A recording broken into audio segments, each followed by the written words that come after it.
أعوذ بالله من الشيطان الرجيم. بسم الله الرحمن الرحيم.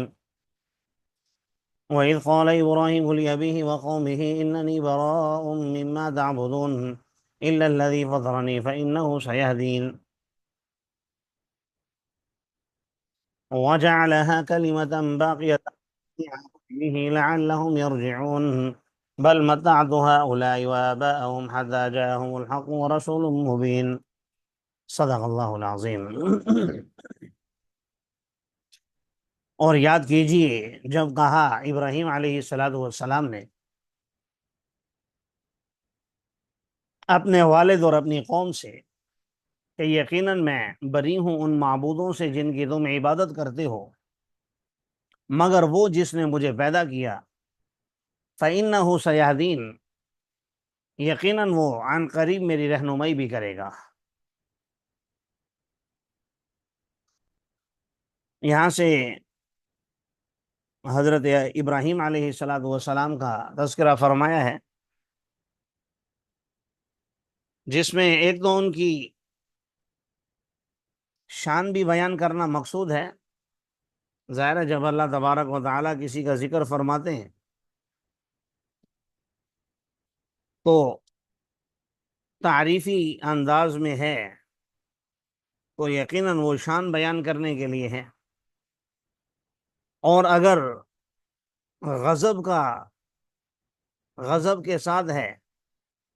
جیسے کافروں کا اور ابو لہب وغیرہ کا ذکر کیا ہے تو وہ ظاہر ہے اللہ تعالیٰ کی ناراضگی کی علامت ہے. اور ساتھ ہی رسول اللہ صلی اللہ علیہ وسلم کے لیے، اور بلکہ میں یہ سمجھتا ہوں کہ قیامت لگانے والے مبلغین کے لیے تسلی بھی ہے کہ دین کی تبلیغ میں آپ کو مخالفت اپنوں سے بھی ہوگی، اپنوں میں سے بھی مخالفین سامنے آئیں گے اور غیروں میں سے بھی آئیں گے، اور ان سب کے ساتھ آپ نے احسن انداز میں چلنا ہے اور کلمہ حق کو بلند کرنا ہے، کیونکہ اللہ تبارک و تعالیٰ بھی جو نیک لوگ ہوتے ہیں انہی کا تذکرہ آنے والوں میں باقی رکھتا ہے، اور جو وقتی طور پر دنیا کی عیش و عشرت میں اور مستی میں پڑ جاتے ہیں تو اس زمانے میں تو ان کا بڑا طوطی بولتا ہے اور بڑا نام گرامی بھی ہوتا ہے، ان کی واہ واہ بھی ہوتی ہے، شہرت بھی ہوتی ہے، لیکن وہ پھر مرور زمانہ کے ساتھ ساتھ ختم ہو جاتی ہے. جب وہ ختم ہوتے ہیں تو وہ بھی ختم ہو جاتا ہے تذکرہ بھی. دوسری ایک بات میرے ذہن میں آئی وہ عرض کر دوں کہ بعض حضرات یہاں پر لِأَبِيهِ کے لفظ میں تعویل کرتے ہیں چچا کی، کہ اس سے مراد حضرت ابراہیم علیہ السلام کے والد نہیں ہیں بلکہ چچا ہیں. اور اس کی وجہ عام طور پر یہ ذکر کی جاتی ہے کہ یہ کیسے ہو سکتا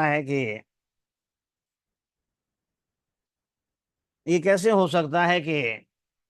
ایک پیغمبر کے نسب میں کوئی کافر ہو،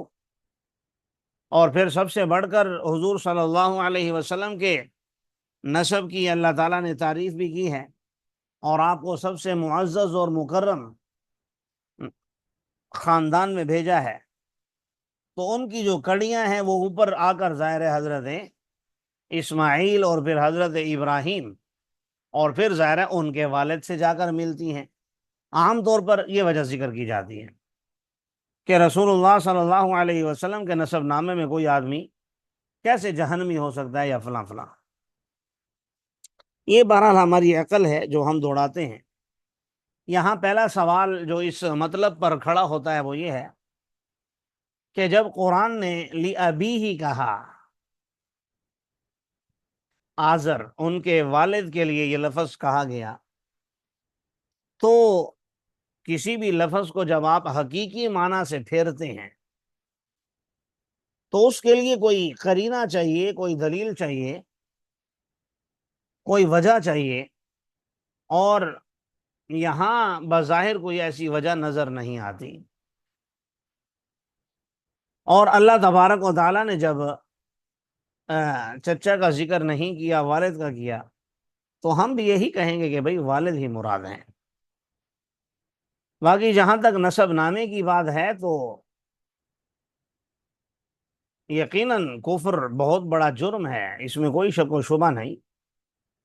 لیکن یہ دنیا دار الامتحان ہے، اور یہاں اسی مقصد کے لیے اللہ تبارک و تعالیٰ نے لوگوں کو بھیجا ہے کہ کون اللہ تعالیٰ پر ایمان لاتا ہے اور کون انکار کرتا ہے۔ یہی تو امتحان ہے، یہی تو دیکھنا ہے۔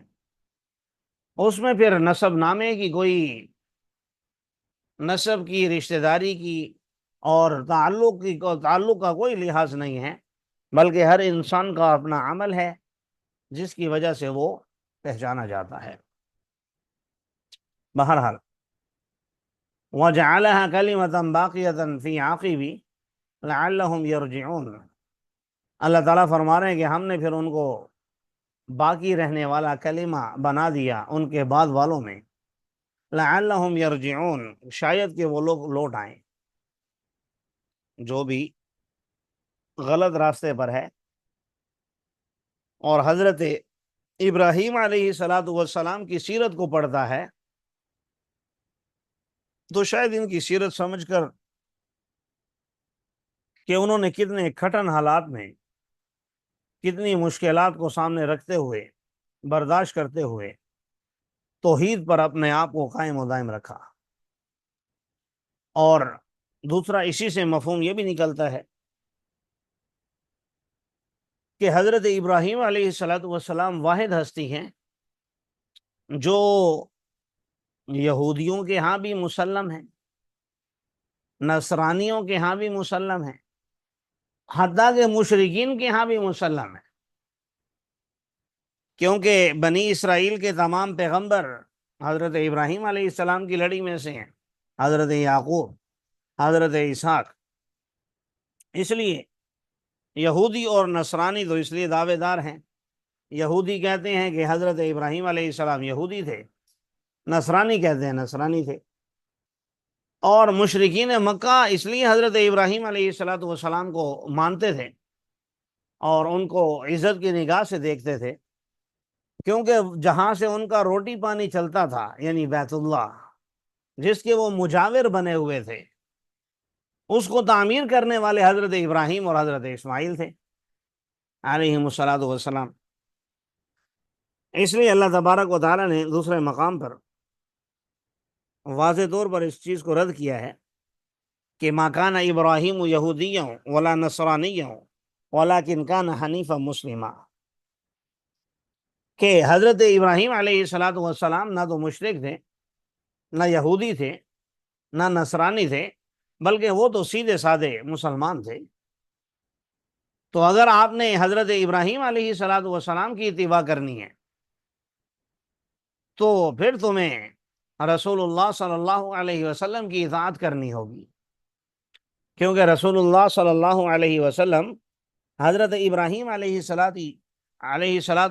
کی دعاؤں کا ثمرہ ہے۔ انہوں نے دعائیں کی تھی جب بیت اللہ کو تعمیر کیا تھا، ربنا وبعث فیہم رسولا، کہ اللہ انہی میں سے ایک رسول بھیج۔ جی، بل متعت ہؤلاء وآباءهم حتى جاءهم الحق ورسول مبین، بلکہ میں نے ان کو اور ان کے آباء کو نفع اٹھانے دیا حتیٰ کہ ان کے پاس حق آ گیا، اور رسول مبین، اور واضح طور پر رسول۔ اور جب ان کے پاس حق آیا تو کہنے لگے ھذا سحر، یہ تو جادو ہے، وَإِنَّا بِهِ کافرون، اور یقیناً ہم اس کا انکار کرنے والے ہیں۔ اور یہ لوگ یہ بھی کہنے لگے کہ لولا نزل ھذا القرآن علی رجل من القریتین عظیم، کہ یہ قرآن کیوں نازل نہیں کیا گیا کسی بڑے آدمی پر ان دو بستیوں میں سے۔ عظیم جو ہے رجل کی صفت ہے، کہ اگر اللہ تبارک و تعالیٰ نے ہم ہی میں سے کسی کو پیغمبر بنانا تھا تو اللہ تعالیٰ ایک یتیم کو کیوں پیغمبر بنائیں گے؟ اللہ تبارک و تعالیٰ کسی بڑے آدمی کو بناتے ان دو بستیوں میں سے، یعنی مکہ اور طائف۔ مفسرین نے لکھا یہ دو بستیاں مراد ہیں، بڑے دو علاقے تھے، طائف اور مکہ۔ اور آپ جانتے ہیں رسول اللہ صلی اللہ علیہ وسلم بھی جب اہل مکہ سے جب مایوس ہوئے تو آپ نے طائف کا رخ کیا۔ یہ الگ بات ہے کہ آگے سے رسپانس انہوں نے بھی کوئی اچھا نہیں دیا۔ بہرحال قصہ مختصر یہ کہ ایک تو جادوگر کہتے اور قرآن کو جادویہ کلام، دوسری طرف یہ بھی کہنے لگے کہ اگر اللہ تعالیٰ نے پیغمبر بھیجنا تھا تو ان دو بستیوں میں سے کسی بڑے آدمی کو بھیجتا۔ تو اللہ تبارک و تعالیٰ نے بڑا عجیب جواب دیا، اہم یقسمون رحمت ربک۔ بھائی ایک ہے اللہ تبارک و تعالیٰ کی عنایت، عطا، جو کافر کو بھی حاصل ہے اور مسلمان کو بھی حاصل ہے، امیر کو بھی حاصل ہے، غریب کو بھی حاصل ہے، سب کو حاصل ہے۔ اس کا آگے ذکر ہے، نحن قسمنا بینہم معیشتہم فی الحیات الدنیا۔ اور دوسرا ہے اللہ کی جی رحمت۔ سر، اہم یقسمون رحمت ربک، یہاں سے آواز کٹ گئی تھی آپ کی دوبارہ۔ جی میں عرض کرنے لگا ہوں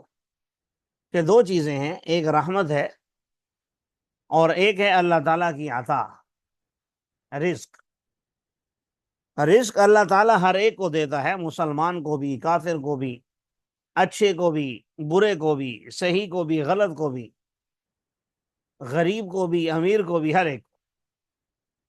اور رحمت اللہ تبارک و تعالیٰ اپنے خاص بندوں پر نازل فرماتا ہے۔ پھر رحمت میں جو سب سے اعلیٰ درجہ ہے وہ نبوت کا ہے، جو رسول اللہ صلی اللہ علیہ وسلم پر مکمل ہو چکا۔ تو اللہ تبارک و تعالیٰ نے یہاں سوالیہ نشان لگا کر سوال پوچھا ہے کہ کیا یہ لوگ اپنے رب کی رحمت کو تقسیم کرتے ہیں؟ بھائی کسی کو پیغمبر منتخب کرنا یہ تو خاص اللہ کی رحمت ہے اور اللہ کا انتخاب ہے، اللہ جس کو چاہے نبوت عطا فرمائے۔ تو اللہ تعالیٰ نے جب محمد عربی صلی اللہ علیہ وسلم کو پیغمبر بنایا ہے تو یہ کیسے اعتراض کر سکتے ہیں کہ کسی بڑے آدمی کو نہیں بنایا، ایک یتیم کو بنا دیا، چھوٹے کو بنا۔ تو ان کی نظر میں بڑا چھوٹا ہونا مال و دولت کے اعتبار سے ہے، حقیقی بڑا چھوٹا تو وہ ہے جس کا اللہ تبارک و تعالیٰ طے فرمائیں گے کہ کون بڑا ہے اور کون چھوٹا ہے، کون اس کے لائق ہے اور کون اس کے لائق نہیں ہے۔ اس لیے کہا کہ کیا یہ لوگ اپنے رب کی رحمت کو تقسیم کرتے ہیں؟ اور ساتھ یہ بھی ارشاد فرمایا کہ بھائی رب کی رحمت تو بہت بڑی چیز ہے،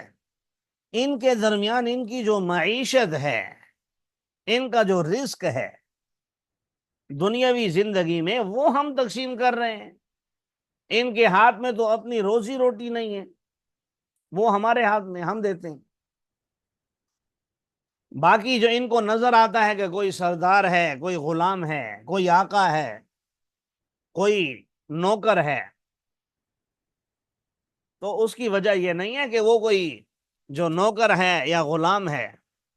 تو وہ کوئی اللہ کی نظر میں دھتکارا ہوا ہے، یا جو امیر ہے وہ اللہ کی نظر میں کامیاب ہے اور جو غریب ہے وہ اللہ کی رحمت سے دور ہے، ایسا نہیں ہے۔ بلکہ وَرَفَعْنَا بَعْضَهُمْ فَوْقَ بَعْضٍ درجات، ہم نے ان میں سے ایک دوسرے کو درجات کے اعتبار سے بلند کر دیا ہے تاکہ ہم ان کے بعض کو بعض کا سخریہ، نوکر چاکر بنا دیں، اس کے لیے مزدور بنا دیں۔ اگر سبھی امیر ہو جائے تو کام کون کرے گا، اور اگر سبھی کام کرنے لگ جائیں تو پیسے کون دے گا؟ اس لیے وَرَحْمَتُ رَبِّ، اور آپ کے رب کی رحمت بہتر ہے اس چیز سے جسے یہ جمع کر رہے ہیں۔ اگر لوگ نہ ہوتی یہ بات کہ لوگ ایک امت ہیں تو ہم بنا دیتے ان لوگوں کے لیے جنہوں نے انکار کیا ہے رحمان کا، ان کے گھروں کی چھتوں کو چاندی کا اور سونے کا، فضہ چاندی، اور آگے آ رہا ہے زخرفا سونے کا، تو ہم ان کے گھروں کو سونے، گھروں کی چھتوں کو سونے چاندی کا بنا دیتے، اور ان سیڑھیوں کو معارج علیہا یظہرون جس پر یہ چڑھتے ہیں، اور ان کے گھروں کے دروازوں کو،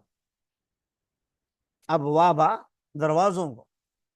وسررا علیہا یتکئون اور ان کے تخت جس پر یہ بیٹھ کر ٹیک لگا کر بیٹھے ہوتے ہیں، ہم ان سب کو سونے کا بنا دیتے، چاندی کا بنا دیتے، یعنی کافر لوگوں کو اتنا عطا کرتے۔ لیکن پھر بھی یہ عطا کرنا